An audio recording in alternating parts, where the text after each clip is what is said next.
When I was in 4th grade, I started becoming friends with this girl, Maddie. She was the coolest girl in the grade. Everyone loved her. She wasn't a mean, popular girl, though. She was really nice. One day, Maddie invited me over for a sleepover, and I, of course, said yes. So I'm at Maddie's house. We're having a great time. But one thing I didn't tell Maddie is that I'm slightly lactose intolerant, and her dad made 3-cheese macaroni that night for dinner. But I was too nervous to say anything, so I ate the entire bowl. And then we started watching a movie, and I'm really not feeling good. So I go to the bathroom, and I take a huge shit. But for some reason, the toilet isn't flushing. It's not clogged, but you just can't flush. So I panic. I look through her bathroom cabinets and I find Ziploc bags. I reach into the toilet and I take my shit out and I put it in the Ziploc bag. And then I throw it out the window. A few weeks later in school, Maddie tells me that her mom is worried they have a peeping Tom coming to their house trying to scare them. Her mom called the police and asked them to keep an eye on her street. And when I asked Maddie why her mom thought that, she said, well, it's pretty gross, but he pooped in a Ziploc bag and threw it at our rose bushes. Maddie said my mom's really upset because the rose bushes are where my mom put my grandma's ashes. I was like, oh yeah, that's super scary. Hopefully they find the guy who did that. And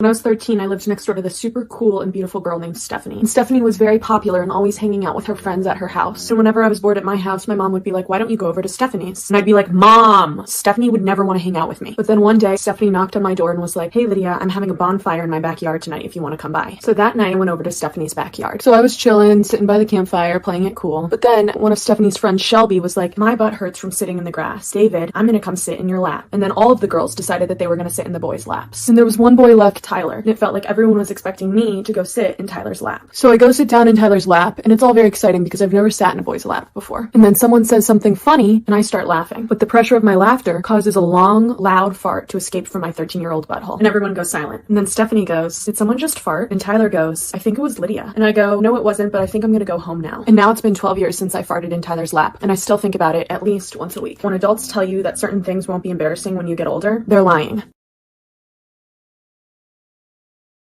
This is why you should never talk to strangers. In the early 2000s, a young girl was waiting outside her friend's house peeling the bark off of a tree when a strange man approaches her. As he got closer, she could see that he was grinning ear to ear and his face was white as a ghost. He walks right up to her and pinches her on the arm and says, how would you like it if I peeled your skin off? Just then, her friend's mom yells for her to come inside and the man walks away. It would be years before the girl's mother would finally tell her who this man really was. Her friend's mom had seen the man pinch her on the arm and had immediately called the police, who quickly rounded this guy up. Plastered all across the inside of his van were dozens of pictures of this girl. But what they found in his storage locker is straight out of a nightmare. In the locker was a chair with hand and arm restraints. Next to it was an anatomy book and hundreds of torture tools.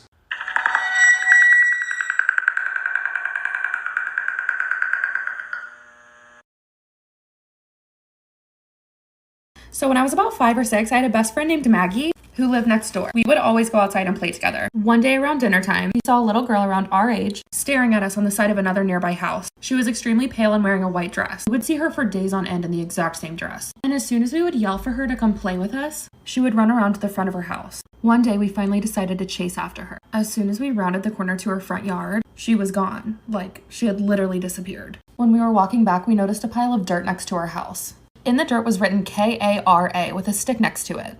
We just assumed she was shy and wrote her name out for us, Kara. The next day we saw her again and started yelling, Kara, Kara, wait! We ran after her again, rounded the corner, and saw this old couple doing yard work in our front yard. We assumed that they were Kara's parents. So we asked them, hey, where's your daughter Kara? And they were like, that's not funny. And we were like, no, seriously, we've been seeing her every night. We just wanted to know if she wanted to come play with us. The old man looked at us and said, our daughter Kara got hit by a truck and died 30 years ago in front of this house. This one here smells great. Which one? Smells like Mother's crazy sister Kate. Oh, you think so? Yeah, I do. It smells so good. She couldn't have been that crazy. I don't think so. Oh, you don't think so, huh? No. Well, she put her poodle one time in a microwave oven. To eat it?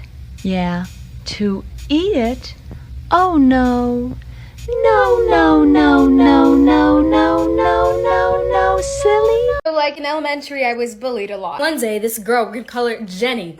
Jenny was having a birthday party. So obviously I wasn't invited, so I basically begged for an invitation. And I remember Jenny was like, okay, if you're like my servant for like a week, like I'll give you an invitation. Long story short, I was a servant for a week and she gave me an invitation to her party. This is the best part. It's the best part. So finally, party day came. My mom was driving me to the party. We were going to the address that the girl gave me. So we finally get to the house. The house was looking dead. Like, it didn't have balloons, nothing. So I was like, maybe they're just not done decorating. So I go and knock the door. And you know who answers the door? You're never gonna guess who. My fucking teacher. It was my teacher's house. Jenny gave me the address of my teacher, not her fucking birthday party. Advice for girls. Be loud and gross and take up space. Stop saying sorry and start saying don't interrupt me. Stop saying because I have a boyfriend and start saying because I said so. Say no and say none of your business. Take selfies and don't laugh at jokes that aren't funny. Be snide and sarcastic and wear your hair the way that you like it. Help out other girls and be vocal about what makes you mad. Be masculine and feminine and both and neither and be unapologetic. Don't set aside your comfort for boys' egos. Just found out I leaked my own nudes. Story time. So about a month ago, my manager came over and she took me to the side and she was like, I don't want to alarm you, but I've dealt with it. There was a man threatening to leak indecent images of you if you don't send him more. Huh? She said, yeah. He has pictures of your jubblies. Excuse me, I have the chest of a 12-year-old boy. There is nothing to capture. It's just bone. I don't take pictures of that.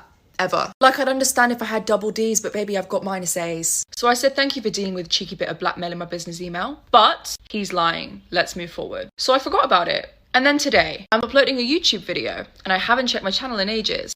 What do I see when I check it? Ads limited due to nudity on one of my vlogs. Which vlog is it, you might ask? I'll vlog getting my nips pierced. I need to take a class on how to blur correctly. My itty bitty titty committee is on the internet. If you're about to check, please subscribe. And also, I'm sorry in advance. You know what I find funny? How the school system will teach us how to memorize pages and pages of useless and indoctrinated information that we could literally look up within seconds, but they fail to teach us the most important things in life, like, I don't know, creativity, imagination, self-awareness, how to love other people, communication skills, how to challenge ideas, how to grow our own food, how to self-defend, how to build, and overall just how to think for ourselves. Or literally anything about money, debt, or taxes. Or I don't know, just finding our passions and true talents in life. But no, they teach us what to think and not how to think. Just a thought. Toxic best friend story time. So I had an off and on friendship with this one girl. In my freshman year, we became friends again. And she had this boyfriend named Nicholas. And they literally fought 24/7. And every time she would fight, she would be like, can you please fix this for me? So she would have me add him on Snapchat, fix it, and then block him. And guys, this literally was happening like 5 times a week. And then after she asked me to do that the first few times, I realized she started going through my phone. And when I say my phone, I mean my whole motherfucking phone. A bitch was going through my Snapchats, DMs, text messages, and I didn't know how to confront her because that's just weird. So the one day I was getting ready at her house because we were about to go out, and she was like, I'm grounded, can I use your phone real quick? And I was like, yeah, just let me Snapchat this last person back. And she goes, no, and rips the phone out of my hand. And she starts going through my Snapchat right in front of me. And I had a streak with this kid named Nick. She goes up to me and says, what the fuck is this? Like for part 2. My daughter Savannah is the CEO of faking illness to get out of school. So when she does not feel like being there, she will go to the nurse's office and complain to them that she is really not feeling good so that they call me and I have to go get her. Well, one day after this happens, I walk into the administrative office and everybody is really concerned because Savannah is sitting in a chair like so dramatically like, hi, Mom. And like when I saw her, I burst out laughing. I was like, oh my God, are you okay? And everybody looked at me like I was some really bad mom. Like, oh my God, why aren't you more concerned? But as we were walking out, she was walking really slow and actually didn't look good. So even I was a little concerned. I was like, oh my God, honey, are you okay? Until we got to the car when Savannah looks at me and goes, you know what, Mom? I feel better now. And I was like, Savannah, are you serious? And she's like, Mom, do you maybe want to go to Starbucks and have like a girls' day? And I was like, honey, what kind of question is that? You know I do.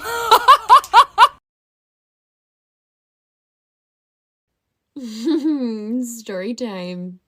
So just when I thought dating couldn't get any worse, surprise, it did. I went on this date. It was like a FaceTime date the other night with this guy, and it was going okay at first. It was a little bit awkward, but It was fine. Pretty soon into the date, he asked me what my type was. And I said, well, I don't really have a type. Like, you know, all my exes are pretty different, which is true.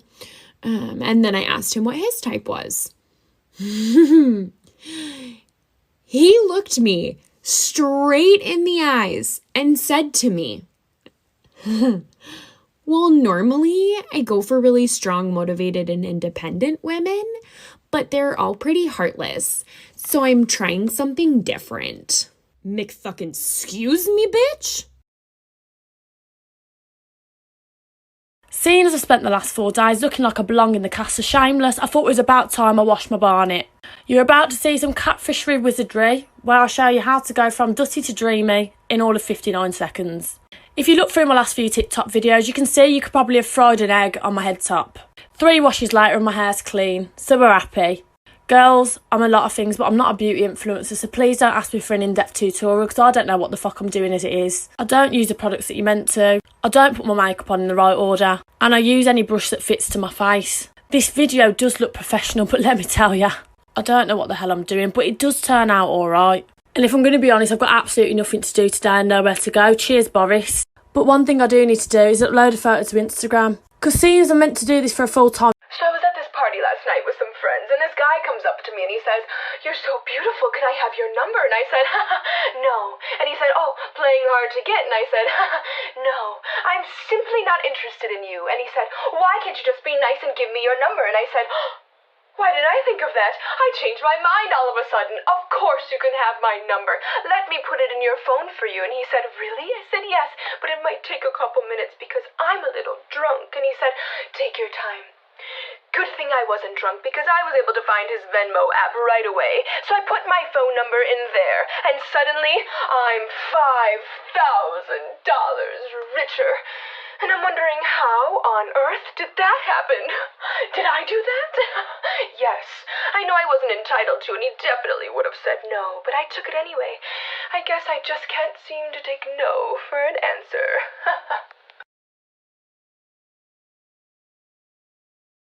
Some men are absolutely disgusting. Like, yuck, yuck, yuck, yuck, yuck, yuck, yuck. Oh my God. So, I was just at the gym, being a baddie, trying to build a fatty bitch. And there's a guy working out next to me. And all of a sudden, a girl passes by and, he doesn't even look at her. Doesn't look at her face, just looks at her ass and, stares for a good 30 seconds. Like a weirdo. Like a straight 30 seconds. I understand peeking, 10 seconds, but 30 seconds just straight.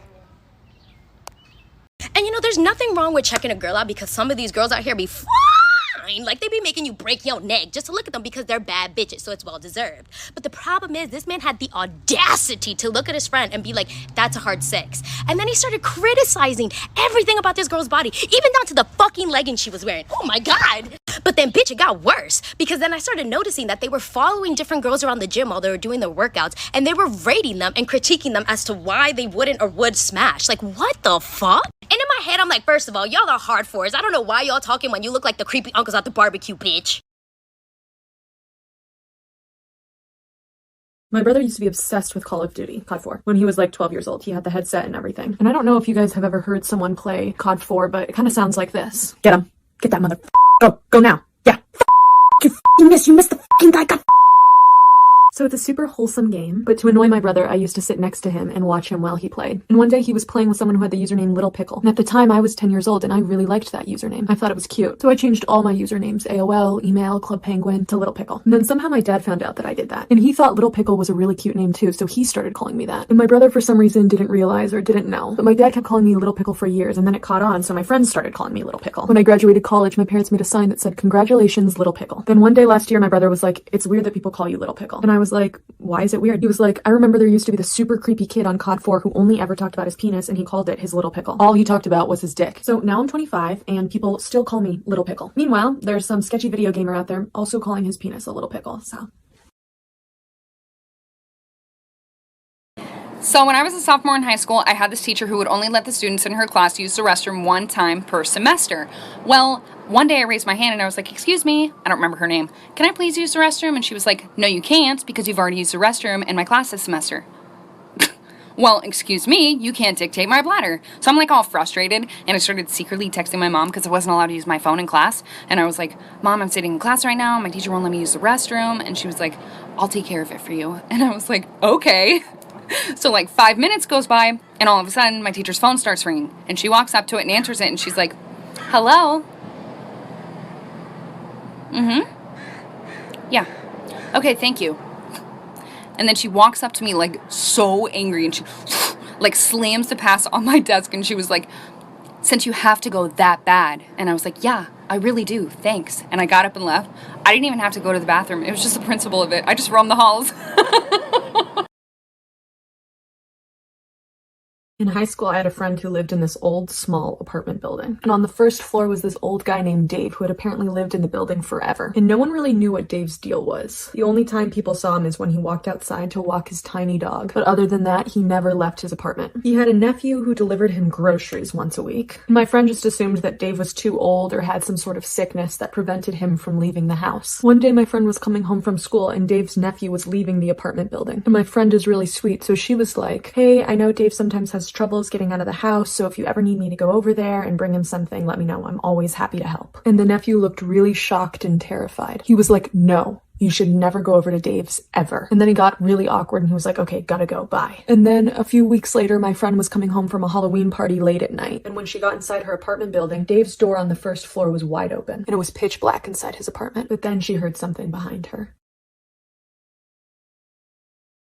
This girl literally lived a nightmare. A 17-year-old girl was watching TV late at night when her motion detector lights in her driveway suddenly went on. She assumed it was just an animal, so she got up, drew the blinds, and went back to watching TV. Then a little bit later, it happened again. Before she could even react, she looks over and clearly makes out a silhouette of a person right behind the blinds who starts banging aggressively on the window. The girl stands up and goes, I'm gonna call the cops!